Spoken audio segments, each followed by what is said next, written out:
Do you like basketball? Basketball 농구? I like, but I'm not good at. Yes, I'm not. Me too.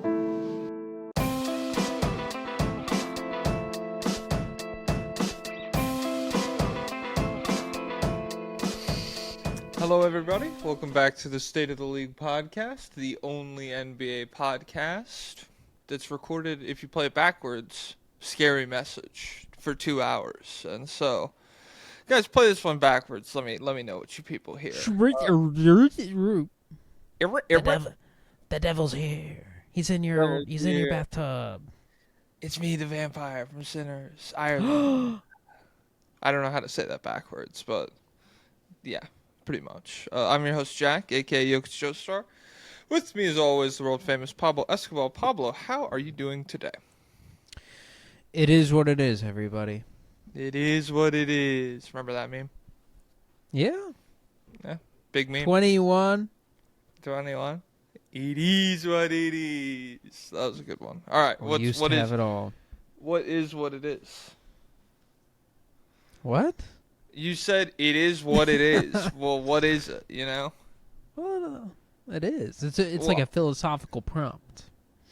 Oh, okay. I thought you were in reference to, like, some certain thing that happened. Because usually, like, something bad happens. You're like, it is what it is, you know? Can't do anything about that. Oh, I was upset last night that I can't go to the conclave. I saw the news is like the conclave is starting up, and I was just sitting there thinking, Crazy FOMO. It's the cool. It's the coolest thing. I'll never. Should I go into theology? Hey, if you're this obsessed with the conclave, then yeah. I was raised Catholic. I've already had sacraments. I'm confirmed. Hey, so I'm not that far away. I'm almost there. You know. Dude, and then if we both go podcast from the conclave, the only NBA podcast coming to you live from the motherfucking conclave, dude. That could be fun. It'd be hard though because we would have to smuggle in ways to watch the games. I think. I don't know. Well, I don't know because in the two popes, there's a TV at the Pope's mansion and they watch soccer. So hopefully they have something going on. Well, yeah, but like in the conclave, you're sealed from the outside world. You don't even get TV. Like, yeah, no, you don't get anything. But so theoretically, who's in charge of that? Who's in charge of it? Who's at the head? Because the Pope is dead. I don't know. What's his name? Ray Fiennes is in charge at that point. No, I would use my political power, and I'd say, I'm going to kill your family when I'm Pope if you don't bring a TV in here right now.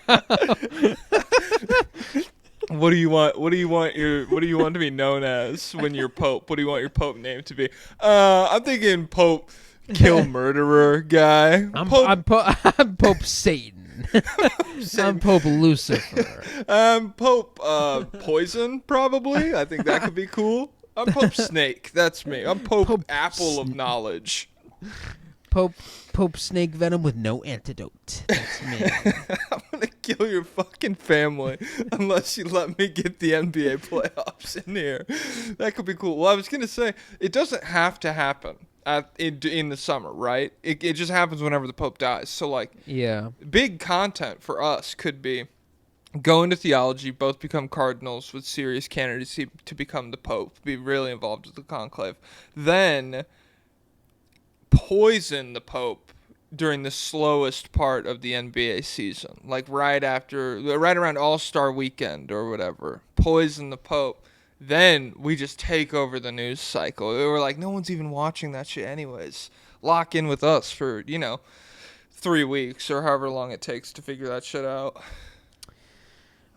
I just really want to know how it actually is. And how do they really like I'm always confused when there seems to be a situation where everyone speaks a different language, but somehow things are getting done. Like I really don't get how soccer teams work. Are people really picking up languages that easy? And when it comes to European basketball, Americans who go over there are almost never learning the language. Like how how was it working for Patrick Beverly and stuff like that? Like, how they must have just a guy on the side, like a translator, but still, I feel like it would ruin your. Yeah, that's weird because like playing in Israel without speaking Hebrew, that'd be like really hard, right? Well, they're all from Canada. No. No. Oh. Okay, all right. It's a little northern for. I was gonna guess, God, they actually do, they have a couple Israelis in this year's draft. I haven't watched Ben Seraph yet or whatever. But that's a if I was a team decision maker in the pre-draft interview, do you denounce Israel? Do you condemn the IDF? And then he says no. then I call up Shams. And it's say, tough. He's got character flaws. He's got character flaws. Off-court stuff with this guy heavy. Kid's a thug. Spread the word. Spread the word. Tank this guy's stock. He's got that's one of his go-to moves in his bag. It's like he posts up, and the guy who's guarding him, he sees that guy's kid courtside, and he just nails him in the head with the fucking ball. And he's like, yeah, let me score next time, or else. Yeah. Speaking of the other Israeli guy, Danny Wolf from Michigan, some Jokic accusations, very far from the truth. How fat is this guy? Hold on. Did you look at that? Hold on. The fuck are you doing? That's so Pope-like. The way I raised my hand and put it up.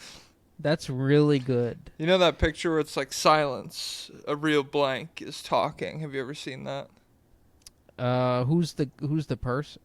It's like not a the guy standing up at the meeting. No, it's like a guy with like a metal mask on. It's from a movie, but I've never seen it, and so yeah. Is it like a Caesar type thing? Yeah. I think it was originally like silence, a real white Aryan is talking, but then the internet got a hold of it, and it's like silence, a real Breloom lover is talking or something. Oh, okay. You just use it for any opinion that you have. But yeah, Danny Wolf at Michigan, he's like a ball handling 7-footer, and there's one guy that he's missed like 100 times on cuts. Like this dude is streaking wide open, and he just didn't throw the pass. And the whole season, I was like, this guy would be pretty sick with Jokic next year, because I thought he was a 4-year senior, so I'm like, he's got to come out now. His name is Namari Burnett. He's like a 6'3", long wingspan guard, and he would probably be second rounder undrafted type guy, and he shoots like good from 3 on low volume. I mean, is he 4 feet tall? What's the problem here? Well, I mean, he's not like super productive, and he's kind of, he was a really highly ranked high school recruit, and then kind of hasn't produced how he's supposed to, but he's still he's a fantastic cutter. And so I was thinking, this dude would be a sick pickup for them late cough break. But the Israeli Jokic won't give him the ball. Yeah, the real. Then we got to get the real one. But then I just saw he's coming back for a 5th year. Everyone damn it, dude. Everyone spends an eternity in college now. Well, if you get paid $10,000 a semester or whatever. It's probably way more than that. That would be $20,000 a year. He's picking the college over the NBA, making $20,000 a year. He could make TikToks. He could make that making TikToks. We'll say that. Yeah. Crazy ass week of basketball, dude. Crazy ass week of basketball. Do you want to get into it? Dude, imagine missing it.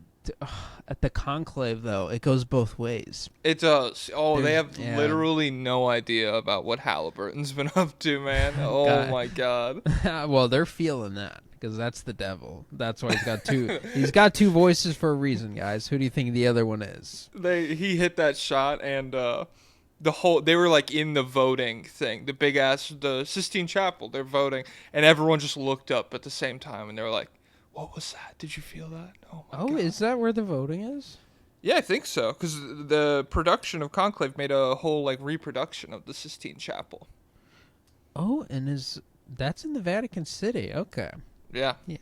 They should make GTA Vatican City, like Vice City. Oh, that'd be very good. Oh, and you play as the Pope. That's what I'm saying, dude.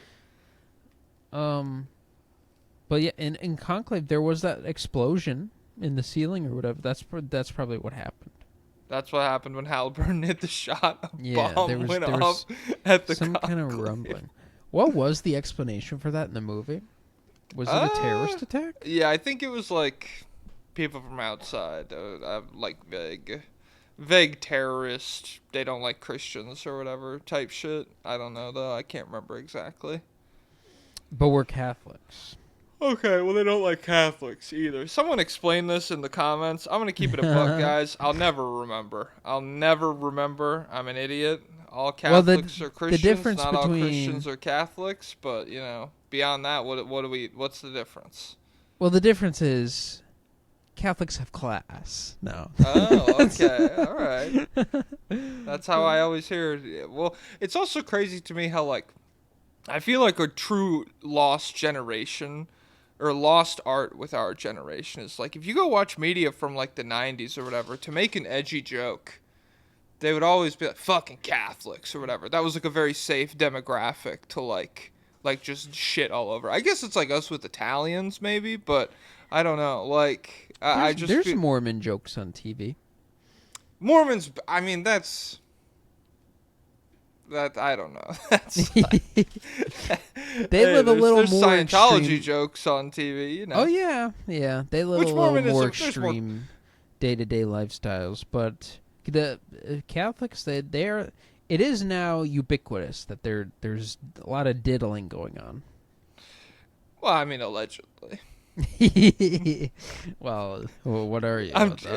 Dude, I'm trying to be the Pope one day. Can you just not say this on the record, please? Oh, okay. Then you want to be the Pope? Sit here right now and denounce the movie Spotlight. I can't. Mark Do Ruffalo's you too good in it. Do you consent to being hypnotized and not having remember ever watching Spotlight? No, I don't. Whatever. To be the Pope, and then be able to watch NBA in the big chair. Using the Pope threat to kill your family, to bring in a TV for movie night at the Conclave, and you put on Spotlight, and you're like, Mark Ruffalo's really good in this. It would be hilarious to just be the most openly corrupt Pope of all time, just like dictator Pope, like everywhere, and just throwing stuff out like Trump. Like, yeah, getting rid of everything that the church needs or does, and then at the same time, I'm spending $1 million every day on like just pointless bullshit. All of my clothes are made out of like gold and diamonds, and like the same way this Pope lived in like a monk lifestyle. It's just bed, bedside table, you had the Bible, that's it. I'm living Tony Montana mansion Pope version.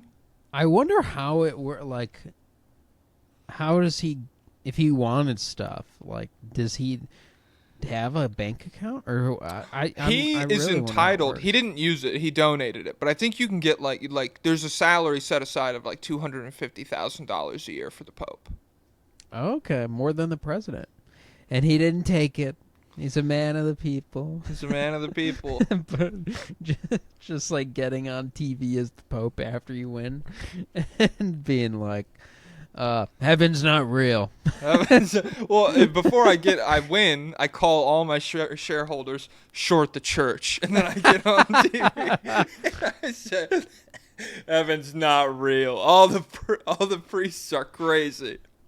Put computers in the churches. Find Bitcoin in them. Guys, AI sermons. That's the future. Murder's legal. Murder's legal. I'm going to kill this guy's family. He won't let me get a TV in here. Murder's legal in churches, everybody. Every church is now, technically you're in the Vatican Republic or the Vatican if you're in a church, and so our laws apply. You can kill whoever. You just say, I am now in control of Italy. I declare all of Italy the Vatican City. What would they do? Rome's back. Everywhere that was Rome, it's us now. We're taking it back. If you kill me in my conquest, Your family's souls are gone. I'm eating them. That's something the Pope can do. Yeah, new Pope powers just dropped. And, Short the church. I'll eat your fucking souls right into the TV. We're having Boy Genius perform here. Oh man, Boy Genius. I don't even know who's the angriest. Who's the person that would make the church the angriest to have him perform? Lil Nas X. I guess, yeah. Okay. Yeah, that'd be good. I haven't heard from him in a while. Yeah, me neither. Because, yeah. Well, that's Is what he- happens when you Wait dress a up like the devil. second. Wait a second. We haven't heard from Lil Nas X in a while, and the conclave is starting up. You're joking. He's there. He's there. He's got I'm a gonna vote. Take my Pope to the Vatican City. That's so stupid. Oh my god. Okay. We're making Pokeballs real. making Pokeballs real. My And if you announcement is sin, Pope. I put him inside. Oh my god. Holy shit. This is. I don't want to talk about the NBA. Did Just want to talk about the Pope. Did you see? So you know how the Ravens kicker Justin Tucker? He's like the GOAT kicker, and then he was doing the massage thing. Did Deshaun Watson? Yeah, the same thing. Mm-hmm. And so they were waiting to cut him until a certain date so his money wouldn't like mess up their salary cap or whatever. Yeah. But when they cut him, they said it's for football reasons. It's not for football reasons. It's not He for just sucks. If he was good, do whatever you want to those massage people. I don't give a shit. And the reason why is because they drafted a guy who is apparently going to be really good, but he's a bad guy. He's got those types of issues in the past. So they're like, he's 80% within 60 yards. If you get him within 60 yards, no, he's not a kicker. He's like a defensive end. This guy, yeah. 12 QB pressures a game, jacks off at halftime every time. Oh shoot. Yeah, in the huddle, you're like going through film and you just hear him in the back just going, "Oh." And you're like, "Damn. He's so good. He's son of a bitch. He's out. He's a maverick, but we just can't cut him." Old football players are always like, I was peeing in my pants on that play. Well, Yep, I was offensive letting it linemen go. specifically are like, That's Yep. horrible. I threw up in my helmet and then put it back on. Oh God. Yeah, I'd It's much like- rather be a Pope than an offensive lineman. Oh my god! And on top, you're doing all that. Most brain damage in the sport by far is like, Yeah. like you're like, I was shitting my pants every Sunday for 15 years, and I accrued like an 18-wheeler ran over my brain 4 times over the course of that run. A Pope who poops in his pants every time. He's like, no, I didn't. But it's all white, so everyone can see. No, I didn't. Well, it's the immaculate poopception is what it is. And so he stands up, God pooped my pants. God pooped my pants for me.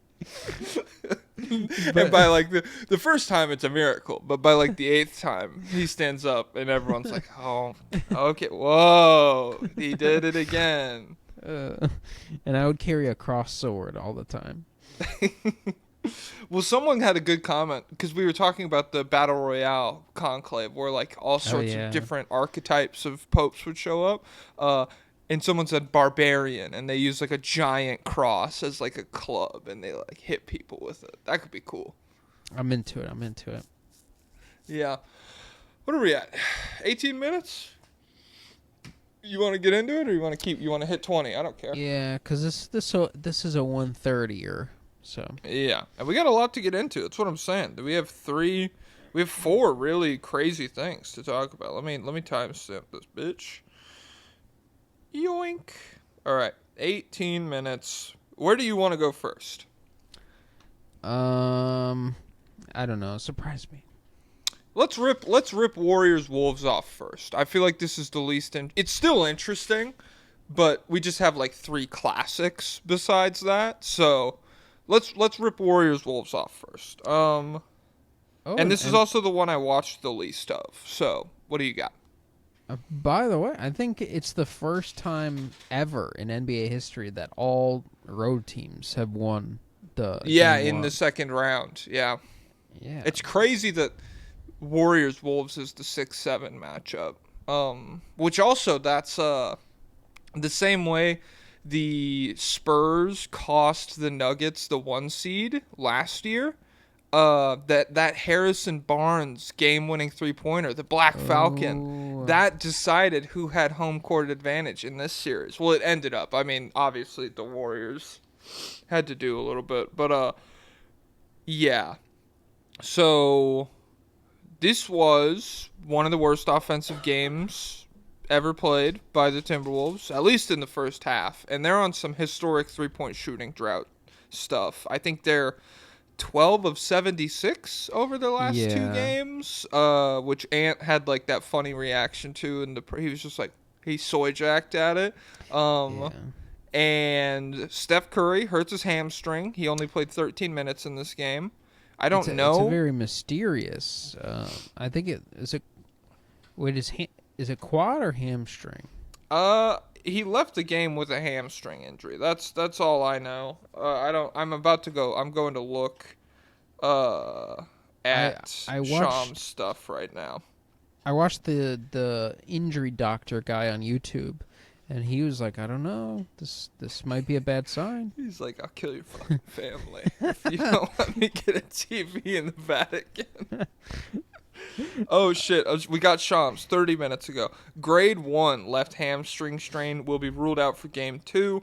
This is the best case scenario, I believe, because grade 1, 7 to 10 days. This is a crazy leap. Grade 2 is 3 to 6 weeks. And so, like... Wait, it is grade 1? Yeah, it's grade 1. So he's going to miss game 2 for sure, but theoretically could be back before the series is over. And at least contrary to maybe another team we'll talk about, at least they pulled game 1 out. Because if they had lost this game and then you still don't have Steph for the next game, then it's like, fuck me. Or down 2-0. This is crazy. But, yeah, like I said, awful offensive first half. Really awful offensive game for the Timberwolves. And the Warriors got enough from a variety of different guys to get it done. Really wasn't even like a crazy Jimmy Butler game. I would say Draymond Green and Buddy Hield were the two that stood out on offense. Yeah, they really lost Buddy. Cough break. They just continually lost Buddy off ball in the second half. Which is crazy. Just sorry to cut you off, but like a team that spent all week getting ready to guard Steph Curry, and then it's like, he's moving off ball. How are we supposed to counter this? Well, there was one play with Steph Curry in the first half where he's already injured. Like he's about to leave the game, and he just runs to the corner, and it's him and Draymond like all the way in the 3-point corner, and then McDaniels and Gobert are in front of each other, and Steph just sets like the weakest screen in front of Draymond, and then just moves to the corner right next to him. And then Draymond hands him the ball, and he gets a wide open 3 because McDaniels and Gobert, like, they run into each other in a stationary moment. I was like, what's going on? Well, it's because they were both like, Draymond's not going to shoot that. And then he handed it to Steph, and it's like, well, we got to get out there. It was the stupidest 3 I've ever seen. Yeah. Just a stupid game from the Wolves. Like, if you're a Wolves fan, this isn't the most frustrating loss of the past, 24 hours around the NBA. But it's like, dude, just awful offense from Anthony Edwards and Julius Randle. Ant went 0 of 8 in the first half. I think Randle went like 3 of 8. And he shot, they shot 5 of 29 from 3-point range. That's what I wrote down. Versus the Warriors 18 for 42. So just math. At that point, like, you're not going to win if you give up, what is that, 13 times 3? 39 points? You're 39 points down, strictly off 3-pointers. Edwards, Yeah, the scoring was really stinky in the first half. But he only finished his game with 2 assists, and I think he kind of played the same game that he did against the Lakers when he really like tore him up with the passing. But the difference is just no one made their threes in this game. Also, the Warriors were doing a really good job getting out and contesting. There were a lot of like not easy threes. Well, they're just a better defense. The Lakers. I don't want to call what their defense was fake when they had that good run, but like the Warriors, it just made more sense when their defensive rating spiked once Jimmy got there. It was like, okay, all of the pieces to be a good defensive team are here. We have athletes, we have Draymond, we have Jimmy, we have all this shit. With the Lakers, it was like, we have some big wings and stuff, but it's mostly just effort. Yeah, and also like they started the game out with Buddy guarding Edwards, and I know he's been a little better on defense than usual. But still, Edwards like did not attack that as much as he should have, and it was weird. Like one of the first plays of the game, he has Buddy on him, and like the left, there's a left side driving lane that's completely open, but instead he like calls for a screen and gets someone else switched on and to the right. And I'm like, what are we doing? This is we don't need to. It's like whatever your plan A is, I'm going to plan B to counter. But Chris Finch was critical of Anthony Edwards. He said he didn't come out with fire, and it was true. He like wasn't very assertive on the offensive end. He was just taking what the defense was giving him. It wasn't going well, and so I think there were.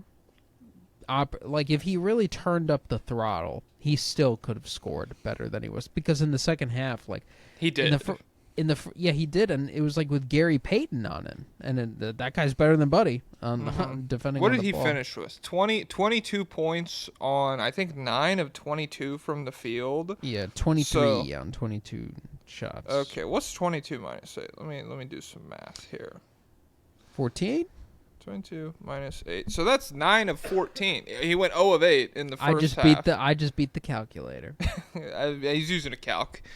Guys, he's using a calc. No, I'm not using a calc. I know you're hey, obviously using a calc.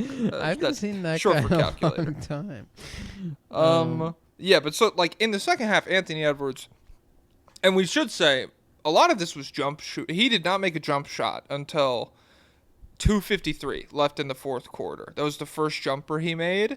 And I know his game has revolved around jump shooting a lot this season, obviously, being that good of a three-point shooter. But once he started putting his head down, it was like, hey, nobody's at the rim on a lot of these drives. Like, once I get around my guy, yeah, sure, Draymond is, like, the threat of him is there. But if I'm like 10 feet in the air by the time I get there, there's not a ton Draymond can do about it. And so, yeah, in the fourth, he had 13 points on 5 of 7 from the field. And this was, I think it ended up being an 11-point win, 99-88, Golden State. It was like a 23-point game at times. And so the Wolves, like wire to wire, they just kind of woke up. I don't know. They were like, hey, we have the offense to be able to do this. They just did it at a time where it was like, we can't afford any mistakes, and we have to have some bad shooting luck from Golden State that didn't end up happening. If they had come out of the locker room at halftime like that, they probably win the game, because, yeah, Golden State did not have the offense to really like keep up with even just an average night from Minnesota once Steph went down. Even though Buddy Hield's night came in the second half. I think he had like 20 points in the second half. Yeah, in this game we got 2 minutes of Terrence Shannon, and I wanted more. I was left wanting more. I almost texted you about that. Because here's the thing: if we're getting, if Anthony Edwards is making the right plays the whole game, and he's kicking out to these wide open 3-point shooters, and it's just not going down, then who's good at attacking closeouts? Yeah, swap one of these guys out with Terrence Shannon, who with a runway can do some real damage here. Oh, did you see Bryce at the park? That's a repost. Real fans know. His girlfriend posted that last summer. Everybody was tagging me in it, being like, show this to Pablo. Yeah, I got tagged like 10 times too. And guys, get locked. That's a repost. They stole Real that censors video. know. And then I went and clicked on her profile to see the original video, and they got engaged. I forget if I knew that or not, but I definitely didn't see the video. Congratulations to those two. Shout out to Ice Price Sunsaba and Miss Ice. But yeah, Nasrid had a big game off the bench for these guys, for these bastards. And yeah, so going for, if Steph is not here, I don't think the Warriors should win anymore. I mean, yeah, pretty much. Like, I don't know. Steph's really good, and there's not that, like, I don't know. Oh, and they're doing McDaniels on Steph. Yeah. I don't know. I think it's tough. Hey, if you're the Warriors, you're just very happy you got this game. And, you know, maybe scheduled loss or whatever. Hey, maybe you get Jimmy Butler. Maybe you get 46 from Jimmy or something. I've seen crazier things happen. So I guess you have a puncher's chance in Friday because he's on your team. But, yeah, I think if you're Golden State, good scenario, Steph's back in the lineup for Game 3, back in Golden State. Cough break. Cough break. What do you think? He's coughing. What do I what? What do you think about, you know, the stuff? I mean, do you have any more? Like, a lot of it is just, yeah, I expect the Wolves to play not this bad on offense, and I expect the Warriors to be, you know, no Steph. I expect it to be a lot harder. And we should mention nuclear Draymond game. 14 points in the second half on 4 of 5 shooting from three-point range, or the second quarter. So, you know, it's not like that swung them the game or anything, but in a game where you have 99 points, if the guy who's like a 6-point per game scorer explodes for nearly 20, yeah, that might be, I don't know if that's repeatable for Golden State. Randall got to the line 10 times. So that was cool for the Wolves. That was another second half thing that I felt like he just kind of started, hey, shit's not working. Let me try to get to the free throw line. These guys are like oddly reluctant to attack Podziemski sometimes. Like I feel like Podziemski's a good defender, but I wonder if they're worried about. I wonder if they're worried about the charges. Because if I'm Julius Randle, I want to turn Podziemski into dust. I don't think he can. The charges are a problem because he's like, yeah, I think and he's especially third. Against Julius, I guess. Yeah. But at the same, I mean, I think Anthony Edwards should be like, hey. Yeah, he was like reluctant to. There was one specific play that I remember where it's just Podziemski at the rim, and he's like, "I'm pulling back. Let's rim protection this. through charge. This is interesting. This is the new meta. Just I play 5 small guys, but every time you drive, I take a charge. Oh, there used to be this guy at Wisconsin. What was his name? Brad Davison or something. Is like he always just took charges. I guess that's what Wisconsin was. Nasty Big Ten basketball where everyone takes charges all the time. But yeah, so I would anticipate. I'm still thinking this should be an easier series for the Wolves, but I don't like these two bad shooting games. Yeah. Okay. We have. Let me see. 1, 2. Damn, we got a lot of Wolves lobbyist requests. Let me pull this shit over here. 1, 2, 3, 4, 5, 6, 7, 8, 9 lobbyist requests. 4 for the Wolves, 5 for the Warriors. Give me number 1 through 4. 4. Okay, give me number 1 through 3. It's the real Gavin. He said Timberwolves. And that's it. So, what's the best one? Go from I don't best know. to worst. They're long. Let me see. All right, just do 2. Do number 2. Terrence Shannon Jr., ice cream scooper, said, "Do you think the current shape of a basketball is inhibiting player abilities? I think we need to make the ball longer so that shooters can throw it more like a javelin And we can also add extra advertisements for profit. Cheers, boys. Okay, so that could be a new meta. If someone is strong enough to reshape the basketball on the fly. Zion, like that one time when he dented it. Yeah. Okay, that could be the move.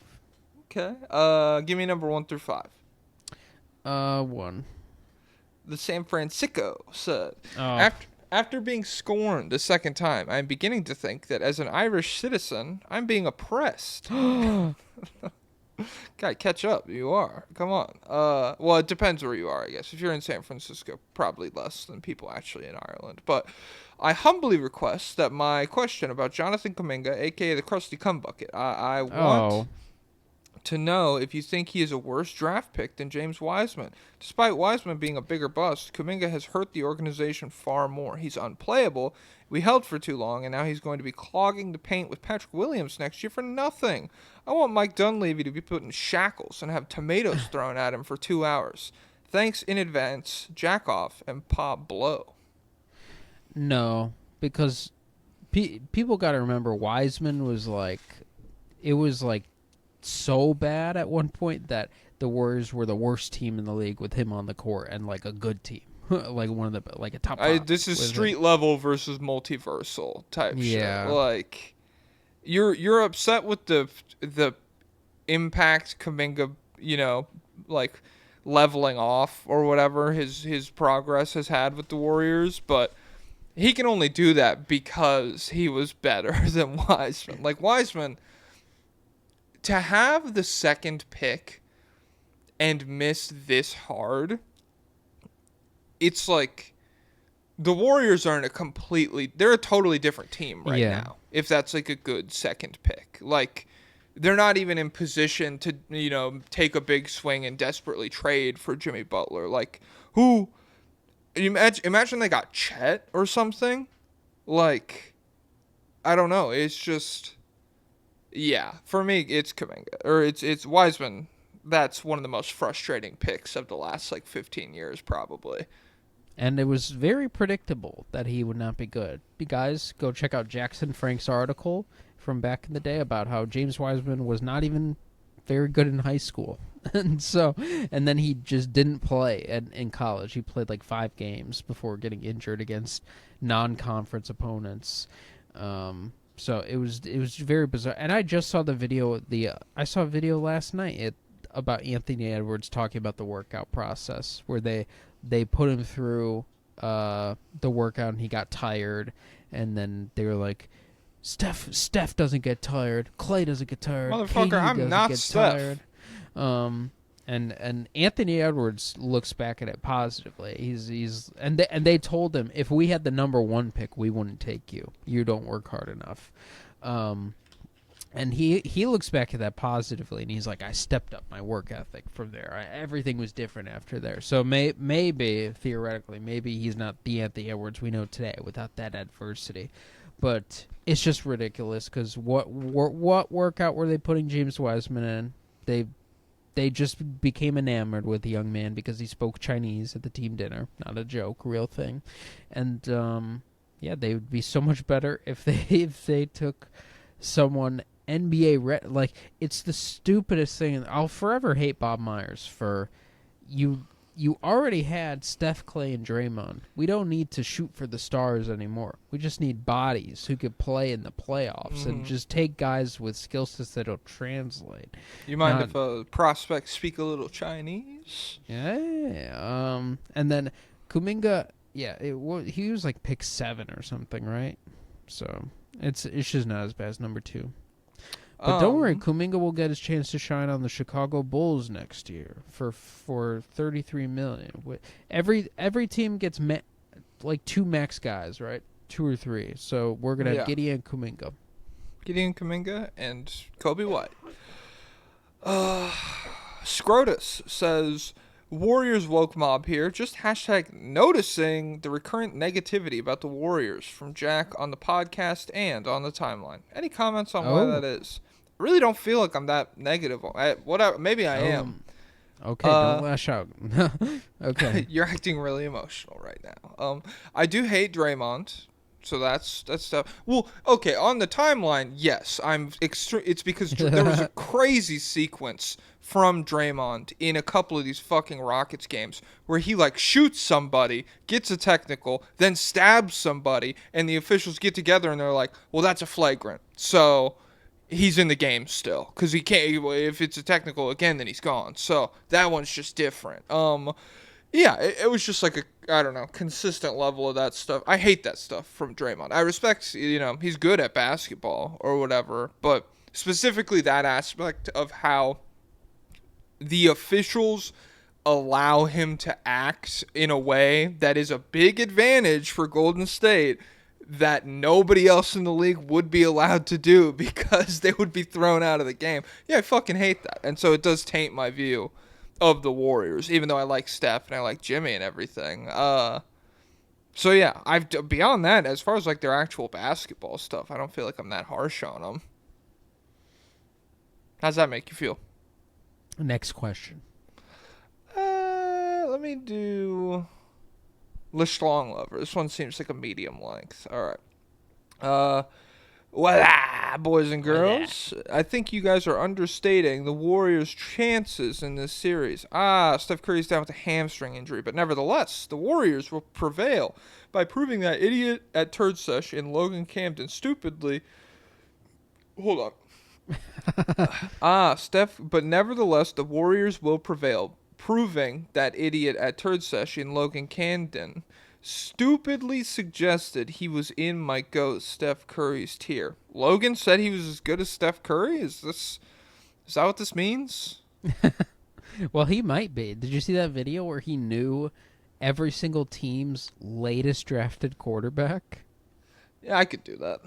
Okay, Bengals. Bengals? Joe Burrow. No, actually the end of the draft, not the beginning. Oh. No, I don't got that. Okay. Let me see. Oh, also Shangoon Lover 299. He said that Steven Adams, he fact checked it. Steven Adams did not support Trump and RFK.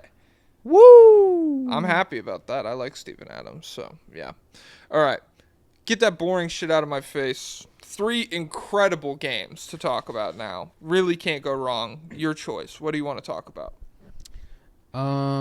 We'll do Celtics, I suppose. All right. Celtics, Knicks. Celtics, Knicks.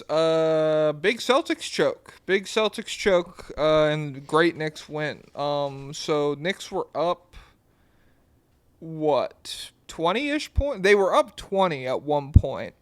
I don't think it ever got to bigger than that. And really just the same way we used to be like, the Celtics, too many threes. That'll be their downfall. Too many threes. Live by the 3, die by the 3. This was a very classic die by the 3 type game for me where Jason Tatum, outside of the first quarter, how many restricted area shots do you think we got? Well, I saw the team as a whole. I'm trying to find the number. They only take 9 non-3-pointers in the second half or something? That's definitely Tatum outside of the first quarter. He took 2. So for the whole rest of the team, 9 seems about on pace. No, here it is. Of the 49 shots the Celtics took in the second half and overtime, 37 were 3-pointers, and they only made 10. Yeah, and Tatum specifically, in the fourth quarter and overtime, I think he took 1 shot in the restricted area, and in the fourth quarter, he went 0 of 7, and he took 1 in the paint. He took 5 threes, 1 fadeaway baseline jumper that he missed, and then 1 paint shot that he missed. So, yeah, just complete collapse by Boston in a more frustrating way than some of these other teams, I feel like. All of these collapses were unique that we're going to talk about, but Boston's was very much just refusal to deviate from a plan that is not working in an excessive way, I guess. You can't. You're Jason Tatum. Jalen Brunson, I wrote this down. He got in the fourth quarter in overtime. He got Cat switched onto him in isolation. He took a step back three. He got Brunson switched onto him. He took a pull up three. Drew Holiday got the rebound on that three. Tatum got another possession on Jalen Brunson. Took another step back three. 8 seconds left in the game. He got Mitchell Robinson on an isolation. He took a step back three. And then at 2:54 in overtime, he got Brunson on him again, and he ended up with a fadeaway elbow jumper that time. So, yeah. He's truly a psycho. Like, we talked about it before. He's like, oh, a mismatch. Ha. This allows me to get my jumper off. And what's... Sorry, Mitchell Robinson guarding me on the perimeter. Ha! Step back. And he's There's an no idiot. way he can get out here in time. It's just not mathematically possible. He lumbers too slow. And what pissed me off is he opened this game. They had Cat on him on the perimeter. Tatum teleported past him for a dunk. Just the speed of sound. Nuked past him, dunked the basketball. And I was like, okay, aggressive Tatum game. And then he had 13 points in a row for the Celtics, I think at some point, like late in the first or in the second quarter. And then he did not score again for an extended period of time. Like, I think a full quarter nearly. He just didn't score at all. And so that was... And Jaylen Brown didn't have a good game. And Porzingis looked like shit in the 12 minutes that he played before leaving with the mystery illness again. But it's a frustrating Tatum loss for me. Yeah, this is why I hold him back. This is why I had him 9 or whatever. That's too low. Still, he was. This is still because when he was off the floor, like it's not even the concept of passing up layups when he's off the floor. There's no, like they cannot dribble the ball without Tatum on the floor for long. Like Jaylen Brown's out there, the offense is fucked. Peyton Pritchard, Derek White, whoever, the offense is fucked. He has to be out there for them to be good at that end of the floor. I feel like they all have the problem where they're all like the 3-pointer can't be the first option every single time. Like the second you create space, it just letting it flies. And they weren't even creating, like, if you go watch some of these possessions, it was very much going through the motions of what should create an open 3-pointer. Yeah. And so, like, they would make a move, the defense would not go into rotation, they would swing the ball, and it would be like a contested corner 3 or whatever. Like, the defense would be perfectly in position, and we're just doing shit that, like, should work. But even though we're watching it not work, we're still just going to do that. It was, yeah, I don't know. And the one time Tatum scored in the paint at the end of the game, like in the fourth, I think it was in the fourth quarter, is when he went down to set a screen for somebody else, and then it just like flowed into him sealing a guy off, and then they threw it to him, and then he finished. It's like, why aren't you doing this more? It's just, it is very odd. Like, a lot of the criticism is annoying because they won the championship doing this, and people just like, and people want to pretend everyone plays this way when they don't. Yeah. This is a team. This is the only team that's equipped to play this way. But on nights like this, it can be kind of ugly because like these guys aren't. Well, it's ugly when it works. Just 3-point It's not shooters. like the most fun thing in the world to watch someone take 53s, but you can't deny it when they win. But when it's like this, it's like, oh shit, it was ugly. I had a terrible time, and you like choked away this massive lead. Like Jaylen Brown 1 for 10. Jaylen Brown doesn't have to be a guy settling for threes all the time. Tatum doesn't. Get to the free throw line. Derek White was 5 for 16. No, that's crazy. Tatum and White alone took 33s. That's nuts. And we should mention this is the most misses in history. The Wolves, I didn't realize this. The Wolves Game 5 win. They set the record. Yeah. With 40 missed threes. And the Celtics in this game missed 45. So just obliterated that. Yeah, just immediately. And so this, like, it's ridiculous to have a team that the entire year long we're worried about the Brunson Towns pick and roll like defensive pairing. It's like, oh, We don't even look at it. real easy to get to the rim on these guys, but then we're just shooting over the top of them. This, come on, guys. Yeah. Yeah. So the Celtics end up only scoring 21 points over the course of the fourth quarter and overtime. I left to get a rotisserie chicken when I was like, this game's done. By the You're time an I idiot. came back, it was overtime. Hey, yeah, I mean, like, that's been the theme of the second round so far. You can't leave. You gotta keep watching, because something crazy's gonna happen. I did leave during the Pacers one too. I did leave. I was also getting dinner. I had to rewatch it later.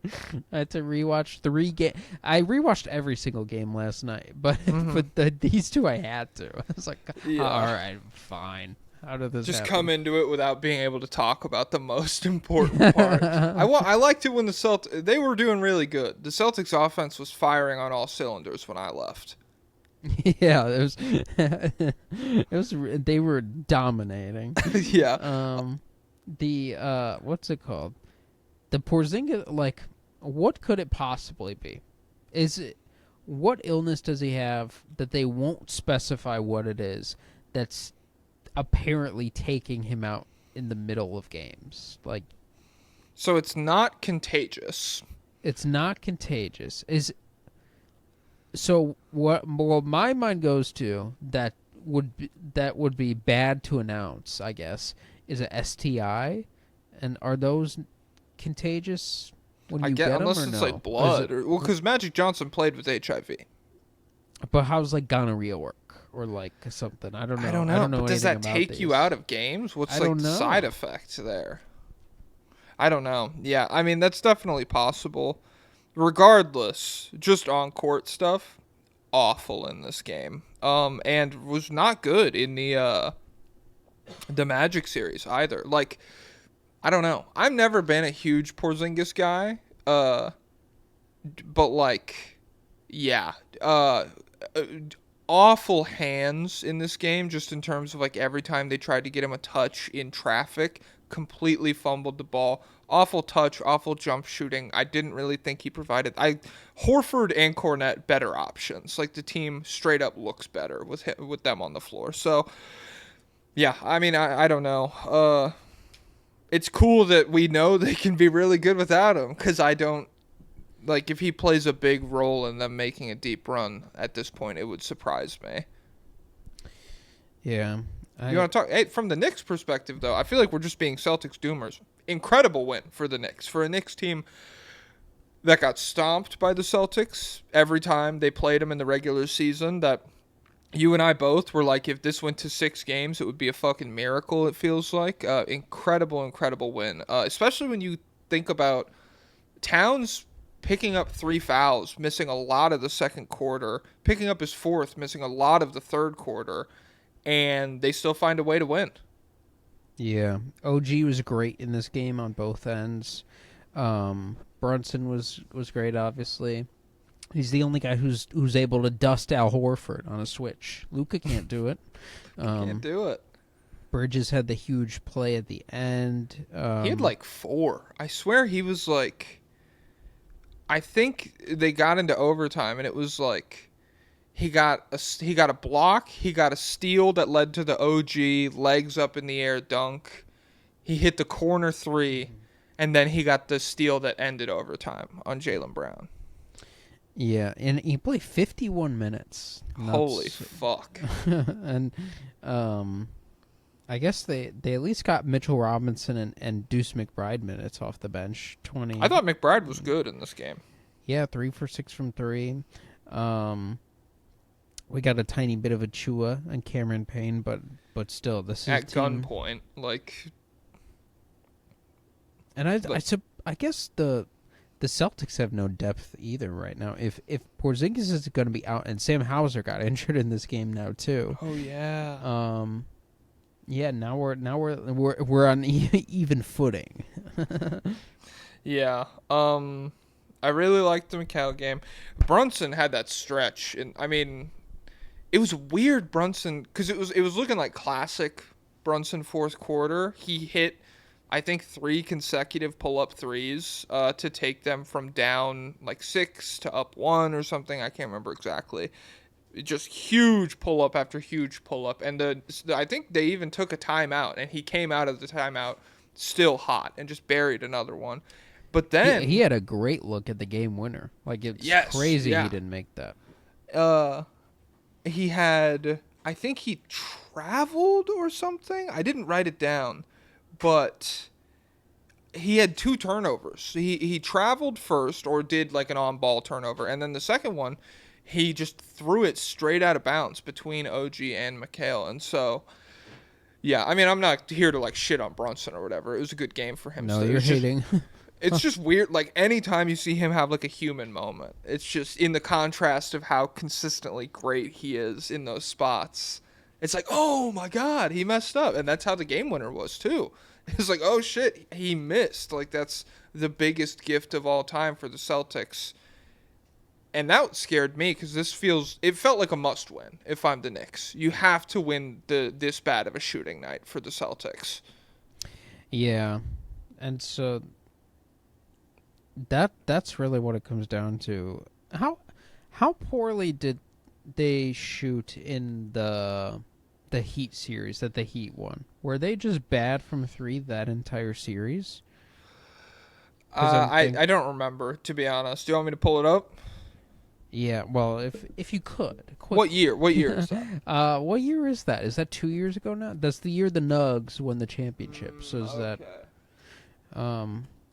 Because you gotta wonder, like, there's no way that they shoot that poorly again. But also, this team feels like the most, because of the volume, they feel the most heavily swayed. Celtics shot 30%. 30% to the Miami Heat's 43% over the course of those 7 games. And yeah, I would. Yeah, because remember, they went up 3-0, and then they lost 3, and then they won Game 7. That Derek White game winner was so crazy. Do you remember that? No. What was it?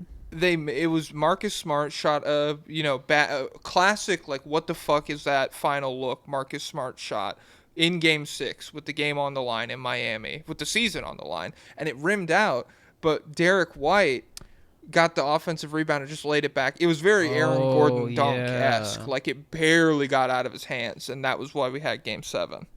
Yeah, that was crazy. But overall, I still feel like the Celtics should win this easily too. But if Porzingis is dead, if Sam Hauser's dead, it does make it a little more stressful. Yeah, if Porzingis is, I was never factoring him in, but Hauser matters. Yeah, I don't know. I think Tatum just has to be better. That's really like what a lot of this boils down to for me is. The gap now, like you're saying, the talent gap, the depth gap, it's not insane anymore. So if the Knicks are going to have a guy who is the better player, and the better player in the clutch especially, then the Knicks have a serious chance to win this series. I think the Celtics should still win it, but, not a great Towns game, not a great Bridges game. It's not like the Knicks played their best basketball or anything, and that's why they walked out of here with the win. Not really a great Brunson game, below 40% from the field. But he got to line 7 times, so he was at 29 on 23 shots. Efficient. That's not even that much for Brunson. 7 times? Yeah. But what's it called? Tatum did get 16 rebounds and 6 assists. Let me see. I swear I have a picture of his shot chart from the fourth quarter. Let me see. Here it is. Okay, I'll show this to you real quick. Can you see that? Where it's just like... It's not in focus yet? It's not focusing. Those little dots are all him. I can't see the dots. That's fine. I don't give a fuck. Whatever. We have some lobbyist requests. You want to get to them? Yeah. Do all the current events ones first. They don't. What does that mean? Like about the series, not like the big picture. Okay. Well, I have to read them then because I don't know which one. I haven't taken a look at them yet. Well, two of them are just about what we talked about. The Sam Cassell Doctrine and Slobius Tom. I like that. They're both like, one says, can we beat Jason Tatum with hammers until he stops shooting and goes to the rim? And then the other one says, did he contract a similar mysterious illness to Porzingis that makes him take only step backs against Brunson? I mean, yeah, it's one. We might need to put you know how they have invisible fences? We might need to do that at the 3-point line next game. So Dog collar. Put a 3-point collar on him. He has to stay within the 3-point line, or otherwise he gets shocked. It's your big ass in the paint, bro. Literally. It's one of the most frustrating things in sports. There's no explanation for it. You're 6'10", and that's what I thought in that play where he blew by Cat in the first quarter. I was like, yo, he has no business being this big, this tall, and this fast. It's a crazy combination of athleticism traits that, like, his game does not exploit all that often. Like, he can just completely go away from. Yeah. Let me see. That Boy Nice Expert says, repeating my question, don't be alarmed. Hey, Jay Bizzle and P Money. Here to ask about the Devils' minions this week, with Derek White dropping 30 in Game 1 versus the Magic after Tatum injured his wrist, and Tatum himself dropping 36 the game after Porzingis nearly had his head split open. Is there a reliable strategy in Joe Mazzulla purposely letting his players get mangled so that the rest of the starters perform out of adrenaline and fear of death or bloodlust? Could we see Psycho Joe putting Jaylen Brown in the femur breaker and the anomaly subsequently dropping 70 on Brunson's massive dome? Curious to hear y'all's thoughts. P.S. Pablo 1 Sungjin Woo versus 100 Joe Mazzulla's. Who are you taking? Dash. TBNE. Sungjin Woo, because the second he kills Mazzulla, he adds them to his army. Arise. Is that his thing? That he beats people and they get added to his army? Well, he has necromancer powers. Jeez. Edgelord. No, it's cool. And I prefer life magic. I think it's beautiful. Yeah, beautiful, not powerful. Idiot. Positivity can be a powerful thing. Not in the world of solo clip leveling. farming. Solo leveling. My fault. How could I forget? I'm trying to. There's this really cool edit I have in my TikTok favorites where he's talking about how harsh the world is. He goes, how? It's good stuff. What was the question again? I don't remember. Can we kill Celtics players and they'll? Well, if the trend continues, should be a big game next game. Sam Hauser and Porzingis are dead. His belly hurts. Brunson Burner says, Knicks, now that Porzingis' mystery illness is back and affecting the Celtics in games, should the Knicks plant New York City air and water into the Madison Square Garden locker room to sabotage KP's immune system? In all seriousness, I think Mitch, Deuce, and role player shit McHale showed that this matchup is much closer than most buffoons on TNT expected. Fuck Trae Young. BB. P.S. I'm taking one Joshua Block versus one Jason Tatum's any day. Oh, shoot. Well, does he have access to his lawyer? That's the question. I've always felt like there was a long stretch of the season where I thought the Knicks were equal with the Cavs, but then I gave up on that because of the depth. Mm-hmm. Starting lineup for starting lineup. This is not that far away. Like, it is a very talented starting lineup. Yeah. And so the less the depth becomes a factor, the better that is for New York. But still, they got to be so exhausted. Like, they can't just 51 keep this minutes up. is insane. And they and everyone's playing every other day now. Yeah. So I don't know. I think the depth will still matter, but at the same time, I don't know. I feel better than I did before Game 1. I'll say that much, I thought the Knicks had no chance. Now I think they have 35% chance. Well, let's embarrass Brunson on TV. Let's call him into screens. Let's get him in isolations in the post. Just seal him down low with Jason Tatum's big old. Get some bunda into this guy. Come on. Well, Jalen Brunson's got one of the biggest bundas in He's the game. got great bunda. Yeah, and Come he on. uses it. He can beat Al Horford like off speed and off bumping him. That's cool. Off bunda. Yeah. That's a rare combination. Yeah, he's like super Kyle Lowry. Okay. Let me timestamp this. Celtics, Knicks. Let me get a Big Mac, 2 apple pies, a side of I fries. want a burger. If you want a burger, eat a burger. Let's do... You want to do Nuggets Thunder or Cavs Pacers? Cavs Pacers. Cavs Pacers. All right.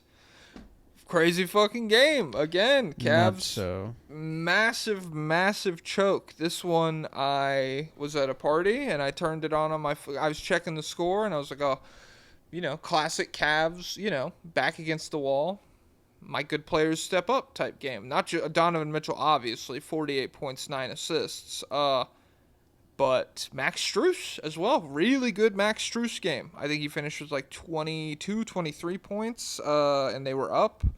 Huge for a lot of this game. Like 20-point leads for a lot of this game, and I just watched the lead tick down, and then it got to like 6 or whatever, and I was like, oh, okay, I'll throw this on my phone. And, yeah, I just watched the Cavs completely disintegrate in the final 60-ish seconds of this game. Yeah, so no Garland, we knew. No Mobley. I didn't even realize he had gotten hurt in the previous game. Yeah, it was a weird ankle. Like, he made the jump shot, sprained his ankle, and then, like, played it. Incredible Sam Merrill game. 4 of 9 from 3, 14 points. That all you can ask for him. But he fouled Halliburton on one of the and ones that got Halliburton in the zone.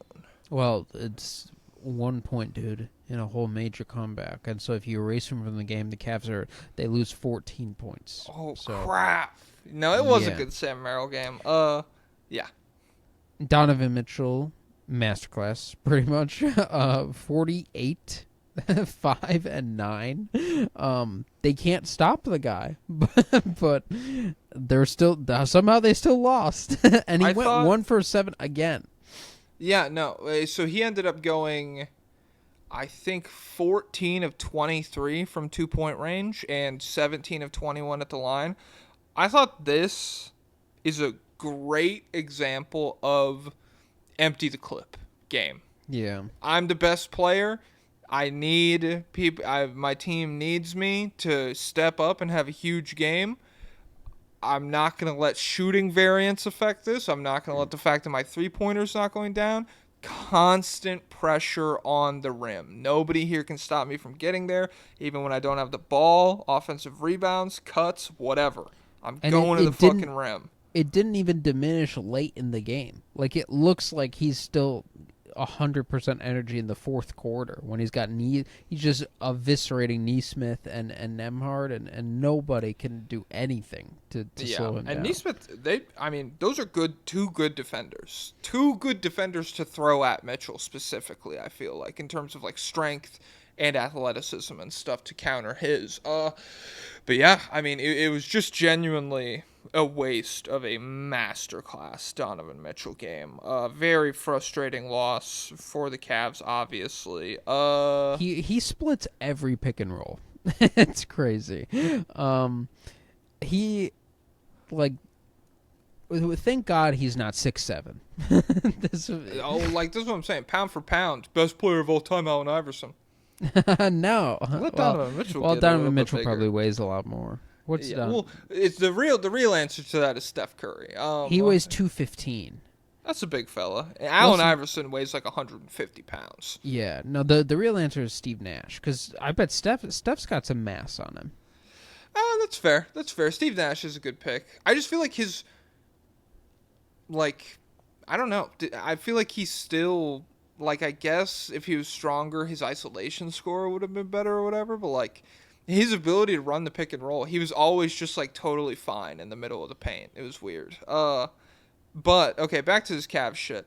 Since 1998, teams that are trailing by 7 or more points in the final minute of the fourth quarter and overtime have a record of 3 and 1,640.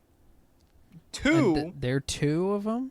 Two of those 3 wins are the Pacers in this postseason. The Bucks win to end the series, and now this win against the Cavs. Ay. It's I can't believe this is a 2-0 series. And this is what if this is a sweep? This would be completely. Oh, I said that online. Everyone who said that this Cavs team is just the 2015 Hawks, they will think they're completely right. Yeah. And see, someone like me, a tasteful hater of these guys, it'll be overshadowed by those guys and they're going to think we're on the same side. Like how before this year liberals thought they were leftists, and then they're like, well, wait a second, that means I have to root against the girl boss? I'm out on you idiots. Like Incredible way. You're not affiliated with me. But yeah, the only way to stop Donovan Mitchell is to take advantage that he's a little guy. And so he gets blocked at the rim sometimes. Well, there was a couple fouls, too, that, like, again, I think Kenny Atkinson came out and said the Pacers aren't really, like, making dirty plays. It's just kind of physical. And there was one where Mitchell, like, got blocked or got fouled, and then the fall, his, like, torso did what Paul George's leg did into the bottom of the stanchion, where he just, like, slammed into the corner, and, like, his head and neck went up, and, like, his shoulder went, it was just like, oh, damn. And he immediately, like, just, like, levitated back up. No, I was like, holy shit, dude, you're a psychopath. I would have to go to the hospital for that. Yeah, I mean, it was a great Donovan Mitchell game. And you know what? Nerds in the mud. Ty Jerome. How much money has he lost? Oh my God. It's one of the worst case scenarios for the what does this guy look like if we expand his role question. Because a lot of every year there's a couple guys that like, damn, if he had like, 35 minutes on his own team, that could be crazy. And Brunson in Dallas, it won't happen. This guy, he's a product of Luka. Yeah, Bill Simmons had the r/Bill Simmons guys. They circled back. He had a tape where he was like, Brunson's not going to be like score 38 a night. I'm going to Madison Square Garden to see Brunson type guy. I was watching last night. I had on in the background 2009 pre-draft podcast from Bill Simmons and Chad Ford, where they were talking about the 2009 draft was about to happen, and he murdered it. He did a good job, right? No, 2009. 2009 is Blake Griffin draft. Oh, I'm thinking the Kevin Durant draft. He's still talking about Kevin Durant in that one. He's about how much he loves Kevin Durant, but Chad Ford was like, yeah, this is a terrible draft. This is the weakest draft since 2000. Pick 8 in this year's draft is like the equivalent of 18 in other drafts. There are guys at 8 like Drew Holiday, Brandon Jennings, DeMar DeRozan. I can't guarantee you any one of these guys will be in the NBA still. Damn. And it was just like a constant stream of the complete opposite of what ended up happening. Like Steph Curry, I mean, cool run. What's this guy gonna be? They were high on Steph Curry. That one age, they were like, imagine him in OKC next to. Imagine you have Steph Curry and Kevin Durant able to hit 28 footers. That's nuts. But there was a ton of Rubio talk. Like Rubio's a can't miss. Mm-hmm. He should be they can't believe he's dropping in his draft stock and stuff like that. And like, imagine him with Kevin Durant, like he'd never leave. And they were worried about Kevin Durant leaving then. That's crazy. That's such a 2009 thing to think, though. Like, the second someone is in one of those markets, it's like, well, when's it gonna happen? Yeah. No mention of Harden at all. Very little like Blake Griffin talk. Is Klay Thompson in that draft? No, he's 2011 or 2012. Oh. They I don't just know who got I'm thinking Steph. of then. Well, if they weren't in the same draft. I'm tweaking. Yeah. So yeah, Ty Jerome 1 of 14 from the field. Missed. Jared Allen got bullied on the perimeter the whole game long by Halliburton. That's what I'm saying. And he had a good like statistical, 22 and 12 with 4 assists. But like, yo, that switch. And his feet are dancing. He's like, that switch is something that the Pacers love to see. They are happy taking that switch. And it's tough because if that's what he is on defense, his offense does not really break even on most possessions. He's like good statistical. 20 points, 22 points, good efficiency or whatever.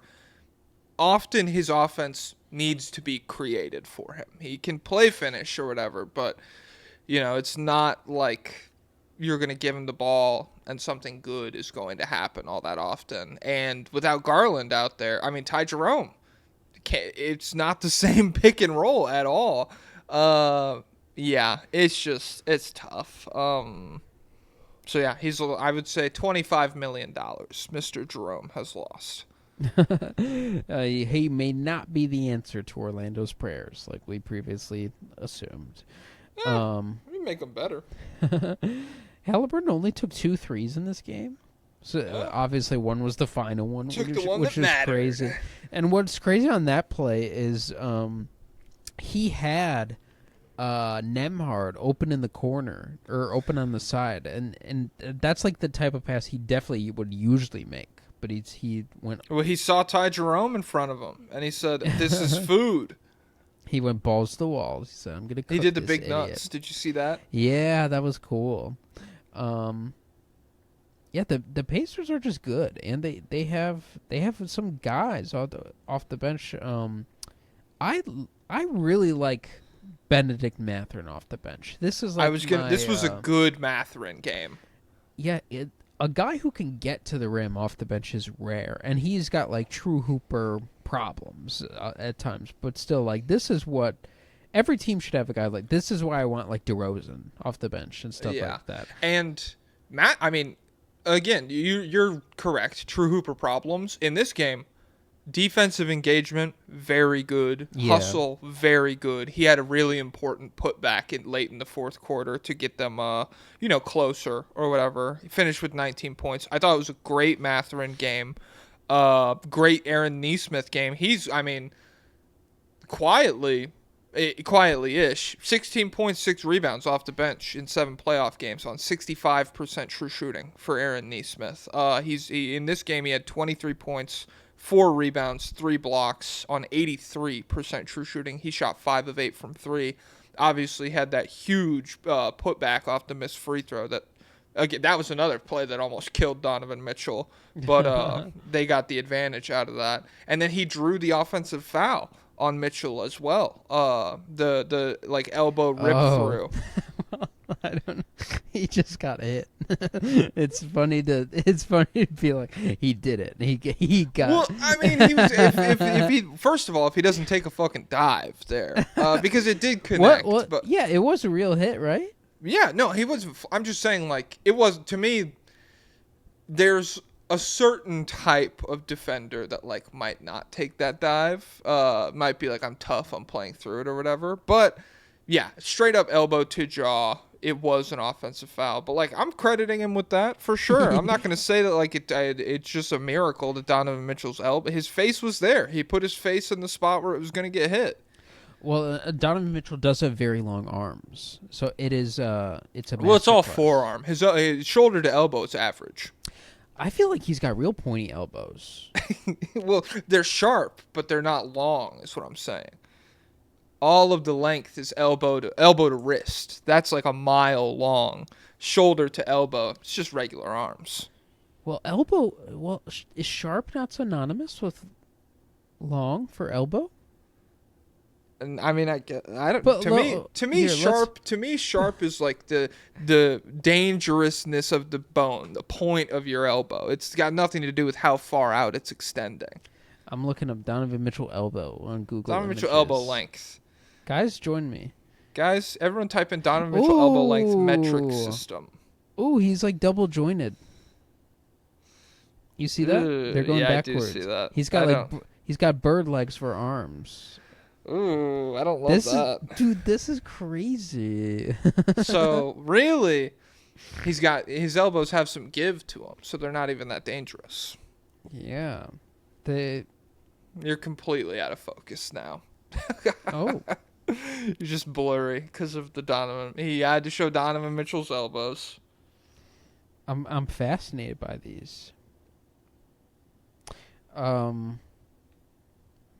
But yeah, Okay. do you think it'll be a sweep?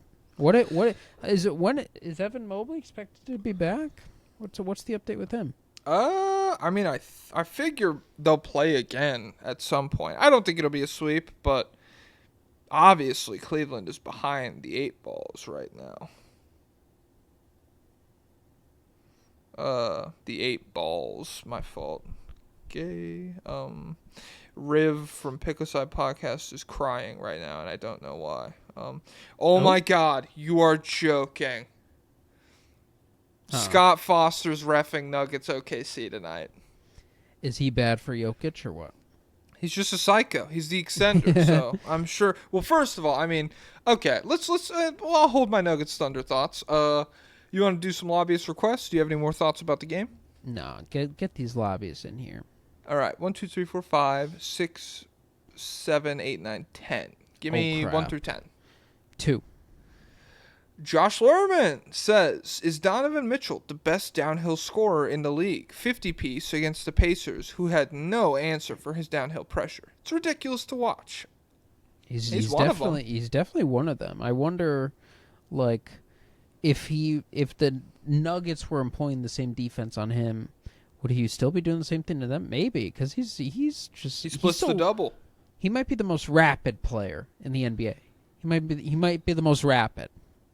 Okay, I like that. Yeah.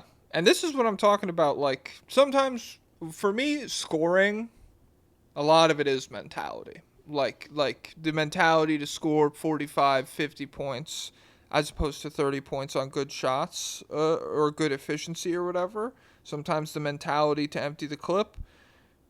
Tatum, he could be an incredible downhill scorer when he wants to be. Really unstoppable at that aspect of the game. Donovan Mitchell is a good illustration of how you choose to play kind of impacts that. So he's one of them. I mean, he's right. I think Giannis is probably still better or whatever. But as far as guards go, especially, like, it's him and then it's like forwards and bigs. Yeah. He right now he's taking more shots at the rim than Giannis does. Oh, and Shea, obviously. Yeah. Give me number 1 through 9. 9. Quarterman Sam says, after watching the Thunderbolts, it is clear we are headed for a power of friendship summer. Do you think the Pacers can harness its power enough to get past a Boston or an OKC? They might not even be playing Boston. I don't know. Hey, if these teams continue to disappoint, if everyone's weakened but the Pacers remain in form, things get a little interesting. Yeah. What if we get past this round and all of a sudden it's a normal NBA? If this season ends in a Halliburton championship after he's voted the most overrated player. Oh my god. Oh my god. I'm going to be honest, I didn't really dig my heels in hard enough on the Halliburton shit when the first 3 months came last season and he looked like Steve Nash. I am just so glad that wasn't fake. I'm not looking for like, oh, I called it or whatever, but like it's just great cuz like he is so fun to watch, to me at least. Like, really entertaining brand of basketball. And the Pacers as a team, he's what allows them to be, top to bottom, so entertaining. So, yeah, I'm just glad he's playing well. He fucking rocks. And this team is just built so well. Like, he spends a ton of time without Andrew Nembhard initiates this offense a ton. In this game, Andrew Nembhard had 13 assists. Halliburton only had 4. Mm-hmm. It's crazy. It's funny because on those possessions, I'll still be thinking to myself when Halliburton's like standing in the corner, not doing it. I'll be like, "That's a skill." Yep. I'm always like, come on, let's get moving. Be Reggie, move all the time. Come on. Well, it's conserving energy, you know. He's 150 pounds. Hey, Oh, is he and- pound for pound? Oh, he's pretty high. Because he's like a dry... Like, imagine he could just do the pass at the free throw line thing, but also just shoulder his way all the way to the rim. That could be cool. Well, what I'm saying, he's just skinny, right? Yeah. Wait, So what is do you that- mean he could shoulder his way to the rim? If he was... Like, you're talking pound for pound. Yeah. So, like, that to me, that I'm assuming if we gave him more pounds, that's like... If we Okay. gave Steph more pounds, or Allen Iverson more pounds, whatever. If we... Guys, Halliburton versus Iverson, if they gain 1,000 pounds, who's better? Guys, Google Halliburton inflation. Oh, Tell us what you see. Give me number 1 through 8. 4. 1, 2, 3. Phoebe says, Cavs. Bulls fan here watching Ugh, Cavs. MS-13. Get her. MS-13. Checker knuckles. Game 2, and I was wondering if you all thought Javonte Green, Chicago Bulls I legend, like Javonte. minutes, Yeah, he played in this game. yeah, were the difference maker. But on a serious note, do you think that the Cavs can keep winning games without Mobley and Garland like they did on last year's win streak, or has the team changed too much to where those guys are integral to winning? Oh, well, they lost this game, so only got a few more shots at it if they keep doing that. So this also was a poor Cleveland shooting game, which it was in game 1 as well. What if the 3-point meta's done? Everyone's just bad again at 3-point shooting. Could It be doesn't- 2000s hoops is back. But I gotta feel, I feel like Donovan Mitchell getting to the rim 1,000 times a game and creating 3-point shots for everyone else has got to come back to bite the Pacers at some point. It has to. I mean, this was truly a miraculous win. Like I said, it's one in nearly 2,000 type odds. So, yeah, I think the Cavs could win a couple. It's just now being down. This is why the Warriors are happy they won, because now if you're being 1-1 versus being down 2-0, it's fucking insane. Yeah, and the Cavs would have to win 6 games to win the series. They gotta win fucking 10 Because they games. should have won the first 2. Shit, son. I'm not anticipating Garland coming back or playing well if he does come back. The toe stuff is scary. I'm worried. Show us your toes, Darius Garland. Oh. All right, you want to do Nuggets Thunder? Yeah. Damn, don't sound so excited. Uh-huh. Shut up. Okay, let me 127. All right, Nuggets Thunder. Hey, this was a sick ass game, and the third of our triple header crazy games. Where do you want to start with this one? I'll throw it to you. I'll tell you what, Jokic, he's the real grifter here. It's so funny. You know what he does? Every time he catches the ball, he grifts. He's like, ah! He like sticks his butt out and like tries to draw a foul. I love it. Well, it's annoying because he stopped hitting his free throws when he started doing this. Yeah. So, like, God was like, hey, you can get there, but it's going to be tougher. And so he used to be like an 85% shooter, getting fucking 6 attempts a game just purely off of being mugged. And now he's like, oh, Aaron Wiggins touched my belly button. I'm going to die. And it's like, okay, well, now you're going 1 for 2 on those. He's yelling at the refs every play, even once he scores. It's like, he can't do that to me, ref. Okay. He is throwing 9,000 pounds of force into Chet Holmgren. Chet's grabbing him. I'm sorry. Trying to shatter his ribcage. Watch the fucking off arm. Bumps him Chet's 10 groping feet away. him. It's not allowed. Hits the floater, and he's like, I cannot believe you let that It's happen. not. ref. Hey, okay. Whatever. They won. You're the one who. I want this on record. You're the one who brought this up. You're forcing me to give my opinion on this. Chet can't fucking grab him like that with the other arm, and so that's fine. And why are we doing Why is this not flipped? Why are we doing Hartenstein, Romer, Chet on ball? I have no idea. Yeah, I don't know. And so Jokic, yes, grifting. I will a ton of grifting. I'm not arguing that at all. I'm just saying you bringing up specifically the Chet matchup. Chet fouls him. There's a lot of stuff going on in the paint where they're like, we have 5 guys that are gonna kill you. We're gonna get that ball, and there are some fouls happening. But like everything on the perimeter. It's full. He's mastered the grift. It is what it is. Like if you try to screen him, or if you don't let him go where he wants to go, setting a screen, there's gonna be a reaction. We're Charlie Chaplining this bitch. It's like a silent movie. He's fucking falling over. Yeah, but great Jokic game, all the same. Really, really good Jokic game, and I didn't, especially in the fourth quarter, 18 in the fourth quarter. Didn't feel like those free throws were like, flops or whatever. Like, he just gets hit sometimes. And I certainly didn't feel like the free throws were the difference in this game. Well, the foul trouble was a big deal. Because did Chet foul out? Or did he... No, he was contesting Aaron Gordon on the game winner. Who was at 5? So Jokic was at 5 by the end. Chet was at 5. And one more guy was at 5. Actually, it might have been Hartenstein also. Wait, I think... It is listed here, correct? Yeah, it is. Yeah, it was Hartenstein. So Hartenstein and Chet had 5 fouls. Shea had 4. Dort had 4. Jalen Williams only had 1. Caruso had 4, too. Jeez. Hey. So do you feel like the whistle was soft in favor of Denver? I feel specifically that Jokic was grifting, and just in general...